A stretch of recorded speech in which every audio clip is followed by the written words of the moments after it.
After finishing Kingdom Come Deliverance, I was presented with a choice.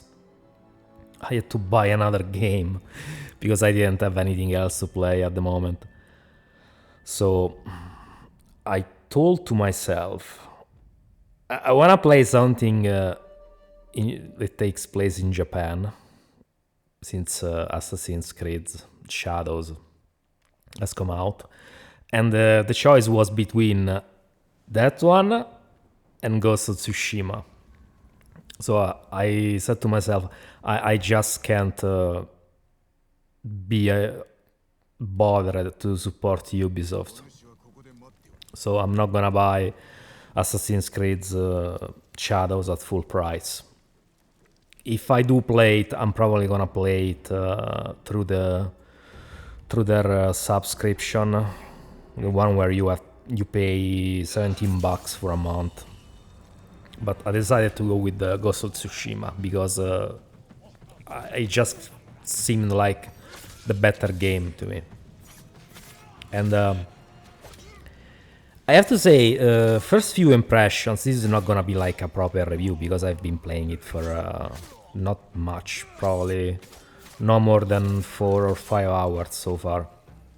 But I have to say I'm pretty impressed because it's the kind of game that like it's not the all-time masterpiece of forever that makes you buy a console, but this is definitely a very, very good game so far from what I've seen. Especially when it comes to the open world aspect, because it does a few things that don't render it annoying or obnoxious straight out of the blue. For example, during exploration, when you have to collect materials for crafting, because of course it's a Sony game, open world, it has to be crafting, you can just collect them by pressing the button briefly, even when you're running. So like as you pass by the resource, you can just pick it up like there's a snap of a finger, which is something that I think it's very positive, because you don't have to like get on the horse, drop just to get the fucking loot, then go get back on the horse, run a few more meters and do the same. No, the game allows for a dynamic exploration, let's say. Like you see a resource in front of you, you just press a button while you're running, which this alone just makes me like it even more, because it doesn't waste your time in this sense. But it's not just that. Also other small things, for example, when there are side quests, and as soon as you complete the side quest, you don't have to go back to whoever clue you in on the side quest 9 times out of 10. Or even if you have to like do some sort of backtracking in that sense, it's very short. From what I've seen, the map is not too big, and it's quite full of stuff to do, compared at least to its expansion in size. It has quite a few things to do overall. It's not an empty map, even though there's quite a bit of land to travel between one spot and the next. There's enough variety when you actually move around. For example, there's extra stuff to do, like finding shrines, or some small platforming, some light platforming, which is also very nice in that sense, because it's your typical Sony like AAA platforming with some parkour and such, but it's not slow as hell. The animations when you climb are not slow as, for example, they were in Uncharted.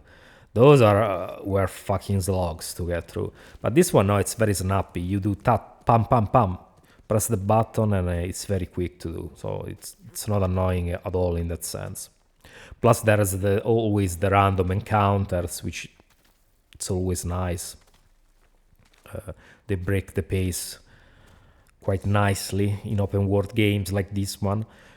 And another plus is that the map is very gorgeous to go through.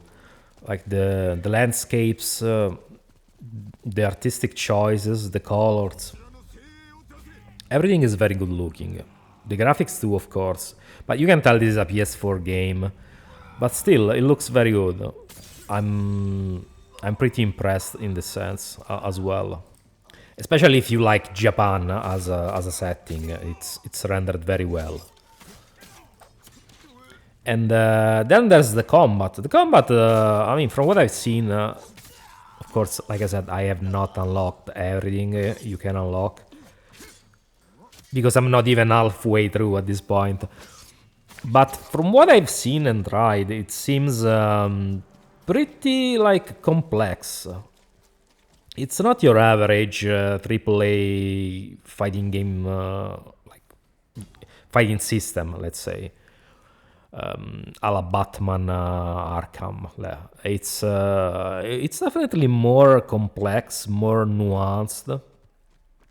There's a lot of options. The game gives you a lot of options in that sense. There's also the possibility to go stealth, but it's optional, of course, unless you have to save hostages, for example, in which it's suggested you do take the stealth route. But otherwise, actually, I mean, from what I've seen, the game kind of chastises you if you go for the stealth route, like if you kill enemies through the shadows, coming from the shadows, because I mean the whole shtick of the game is that you're a samurai and samurai fight honorably. So I don't know what that's gonna entail going forward if you keep killing enemies from their backs, like stabbing them in their backs or what. But it seems like it's gonna affect something in that sense. So I just try to avoid the stealth because the combat is just more fun. And honestly, considering this is a Western game, I remained surprised. I was surprised to see all these options and technicalities as well. So, like, considering the whole package, the game definitely has a distinct identity, completely different from anything else I've played in a while. You can compare it a little bit to Witcher 3. Yeah, sure, because it's an open world game, I guess, with third-person camera and combat. But it feels much different than that. It's not like a proper RPG, and the combat feels way more different. It has a completely different weight to it. And yeah, there is of course the social, how do you want to call it, like the social aspect with people in the sense that you meet people, they give you quests, there are merchants and so on, but that's pretty much standard for any open world game at this point. In terms of structure, is your average open world game, except the execution is much better. It doesn't waste your time, and it feels different enough, and it looks good enough that it's not a chore to play, which is definitely a huge. I have to be honest, I wasn't expecting this, so it got me by surprise. So this is not trying to be a review in any fucking way, but I just wanted to give out my first few impressions because it just feels much more than your average AAA game, honestly, especially coming from Sony. And also considering there's Assassin's Creed Shadows now out, I would say honestly play this one. If you have to choose between this one and Assassin's Creed, definitely play this one because, especially when it comes to the combat, from what I've seen, the combat in Assassin's Creed Shadows looks like a copy of the combat in this game. Assassin's Creed Shadows is clearly trying to copy this game. So if you haven't played this one, play this one. And I would like to make a comparison with between the two games, if I can. Of course, it's gonna take a while because I have first to finish this one, and if I do get to play Assassin's Creed through the Ubisoft service, it's gonna take me a while, of course, to play that one as well. But after I'm done with this, I'm definitely gonna make a more in-depth video. But so far, I definitely recommend it if you haven't played it. If you find it on sale or anything, or if you wanna play it through the Seven Seas, yeah, definitely play it because I think it's worth your time. Of course, it's possible I may change my opinion going forward, but I don't know. I don't think it's very likely. But I'll let you know definitely also when I'm done with it. I'll do sort of a mini review to let you know my thoughts. Also because in depth, my thoughts in depth. Also because I don't think I'm gonna make a very long video because it's not worth it. This game is very, I mean, it's very old. It's a few years old at this point, and it's not really worth it to spend hours of my time making videos on games like this. For example, when I made the Last of Us video, it took me a long time to make it, and the number of views I got weren't really that much, so it wasn't worth it. So I'll make a video, yes, probably, that goes more in depth, but not very long because there's no point. But so far, like I said, the evaluation is positive, so definitely recover this game if you haven't. And as for the rest, I'll catch you in the next video. Bye bye, guys.